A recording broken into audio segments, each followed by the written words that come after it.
안녕하세요. 좋은 아침입니다. 이제 오늘부터 저희가 대림절 기간 동안에 마가복음을 읽으면서 좀 의미 있게 성탄을 준비했으면 좋겠습니다. 오늘은 마가복음 1장에 대한 이야기입니다. 이 마가복음이라는 책에 굉장히 중요한 단어 두 가지가 있는데 그게 바로 종이라는 단어이고요. 또 하나가 즉시라는 단어입니다. 팀 켈러 목사님께서 이 마가복음에 대한 책을 한 권 쓰셨는데 그 책 제목이 왕의 십자가라는 책입니다. 왕의 십자가. 왕하고 십자가는 사실 어울리지가 않잖아요. 왕인데 종으로 오셨다. 십자가를 지시러 오셨다. 이제 그 책을 요약한 것, 이 내용을 요약한 것이 바로 마가복음이라고 할 수 있는데 왜 즉시라는 단어는 이렇게 많이 쓰였을까? 아마 구원이 시급하다. 예수님의 그 십자가 사건, 하나님이 얼마나 급하셨으면 그 아들을 보내셔서 십자가를 지게 하심으로 구원을 이루셨을까? 그런 내용들이 마가복음에 총체적으로 들어있다라고 할 수 있습니다. 그래서 책 안에 보면 뭐 예수님의 탄생 이런 얘기도 거의 없고요. 바로 사역으로 들어가셔서 예루살렘에 올라가 십자가에 돌아가시는 그 장면들을 빠르게 묘사를 하고 있는 것입니다. 오늘 1장에서는 저는 두 가지 내용만을 조금 압축해서 보려고 하는데요. 1절, 굉장히 중요한 구절입니다. 그리고 세례 받으시는 9절과 11절, 이 두 가지의 본문을 좀 살펴보기 원합니다.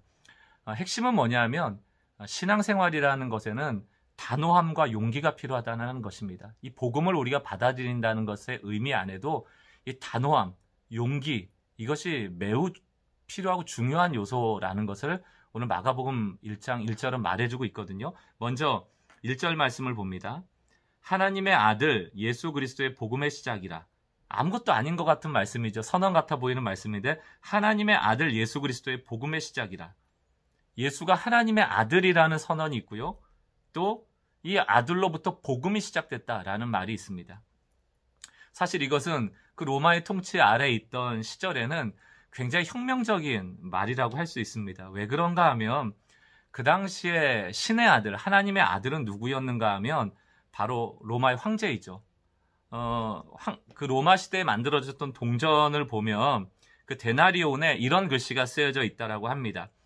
신의 아들 가이사 아우구스투스 티베리우스라는 황제의 이름이 새겨져 있다라고 하는데 이 사람이 누군가 하면 로마 일대 황제였던 아우구스투스의 아들이거든요. 다시 말해서 아우구스투스라는 일대 로마의 황제는 신이고 이 티베리우스는 그 아들이다. 이게 이제 로마 시대에 살아가던 사람의 신앙 고백이었거든요. 로마의 황제는 신이다. 그런데 뜬금없이 하나님의 아들은 예수다. 이렇게 얘기를 한 것이죠.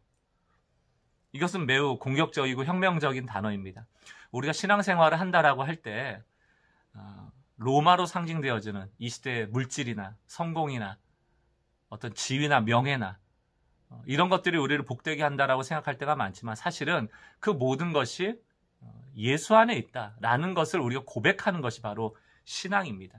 로마 사람들은 그 뒤에 나와 있는 복음의 시작이라는 이 복음의 단어도 이미 알고 있었어요. 왜냐하면 황제로부터 내려오는 혜택과 유익, 이것이 바로 복음이었거든요. 예를 들자면 로마의 군대가 다른 나라와 전쟁을 통하여서 승리하게 되면 그 로마의 속국에 있던 백성들은 편안해지는 것 아닙니까? 그렇게 황제가 전쟁터에 나가서 승리라고 돌아올 때 썼던 단어가 바로 이 복음입니다. 그러니까 황제가 새로 탄생할 때나 또 세워질 때나 또 전쟁에서 승리할 때 이 유앙겔리올이라는 복음이라는 단어가 쓰여졌거든요. 다시 정리해드리면 로마 당시에 신의 아들은 황제였고 또 복음이라는 단어는 황제에게만 쓰여졌던 단어였습니다. 그럼에도 불구하고 오늘 성경의 저자 마가는 그게 아니다. 우리가 정말 의지해야 될 왕은 예수 그리스도고 그분이 하나님의 아들이시고 그분이 전해주시는 것이 복음이다라고 선언하고 있는 것이죠. 사랑하는 성도 여러분, 오늘 하루를 살아갈 때 예수가 누구십니까? 그리고 여러분에게 마음의 왕좌를 차지하고 있는 것이 무엇입니까? 그것을 정직하게 살펴보고 혹시라도 예수님의 자리에 다른 것이 놓아져 있다면 예수를 나의 왕으로 여기고 내 삶에 승리를 주시는 분은, 유앙겔리온을 주시는 분은 오직 예수시다라고 고백할 수 있기를 바랍니다. 이런 측면에서 신앙생활한다는 것은 대단한 용기와 담대함이 필요한 것이죠. 두 번째로 볼 것은 9절에서 11절인데요. 예수님이 세례받는 장면입니다. 중요한 것은 10절. 성령이 비둘기와 같이 자기에게 내려오심을 보시더니, 이게 운행하시다라는 뜻이거든요. 내려오다. 굉장히 역동적인 모습입니다. 삼위일체 하나님은 역동적으로 서로를 사랑하시거든요. 우리를 구원하신 중요한 이유 중에 하나도 이 삼위일체의 역동적인 사랑의 관계 안으로 우리를 초대하시는 것입니다. 근데 문제는 뭐냐?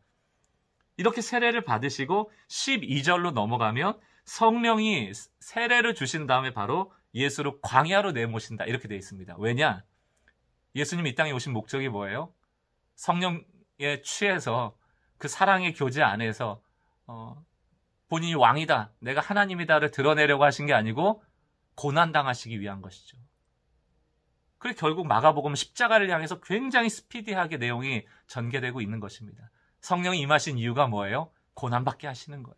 여러분, 신앙생활의 신비가 여기에 있는 것입니다. 이번 한 주 여러분들이 살아가실 때, 지난 주일날 저희가 광고한 것처럼 프리퀀시 프로젝트가 있지 않습니까? 결국 우리에게 좀 고난이라는 게 무엇일까를 돌아보면 결국 좀 희생하는 거예요.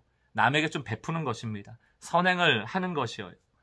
그래서 우리가 이번 또 하루 살아가실 동안 1일 1선행, 프리퀀시에 스티커를 붙일 수 있는 하루가 되시길 바라고, 그것이 때로는 나에게 좀 고난이 되고 손해가 되어 보일지라도 예수님이 이 땅에 오셔서 살았던 삶의 흔적을 기억하면서 우리도 그리스도인답게 살아가는 한 날이 되시기를 주의 이름으로 축원합니다.